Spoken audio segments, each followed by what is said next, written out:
यमराज ने बताया कि अच्छे लोग दुखी क्यों रहते हैं और पापी लोग सुखी क्यों रहते हैं। आइए जान लेते हैं। अगर ये कहानी पूरी सुन ली तो आपकी जिंदगी बदल जाएगी। आज से मैं गारंटी लेती हूँ और लाइक सब्सक्राइब कर दो। एक आश्रम में एक संत हमेशा दुखी रहता था। इस कारण लोगों ने उसका नाम दुखी रख दिया था, जबकि दूसरा संत हमेशा सुखी रहता था। इस वजह से उसका नाम सुखी था।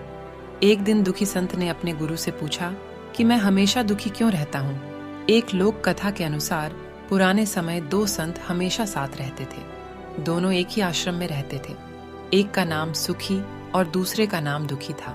संत सुखी हर हाल में सुखी रहता था, जबकि दूसरा संत हमेशा दुखी रहता था।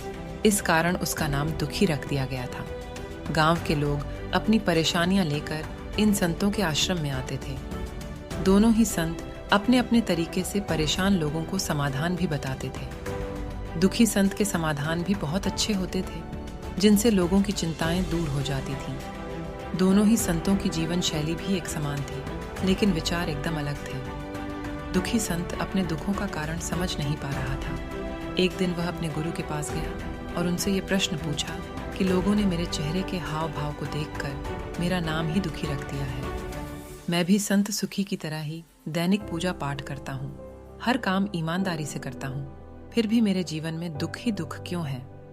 गुरु ने दुखी संत से कहा कि तुम दोनों एक जैसे काम करते हो, लेकिन दोनों के सुख दुख के भाव अलग अलग हैं। सुखी संत का मन हमेशा शांत रहता है, वह संतोषी है। उसे खुद पर भरोसा है कि वह बड़ी से बड़ी परेशानियों को आसानी दूर कर सकता है, इसीलिए हमेशा सुखी रहता है। जबकि तुम हर हाल में अशांत रहते हो, परिणाम को लेकर कभी भी संतुष्ट नहीं होते।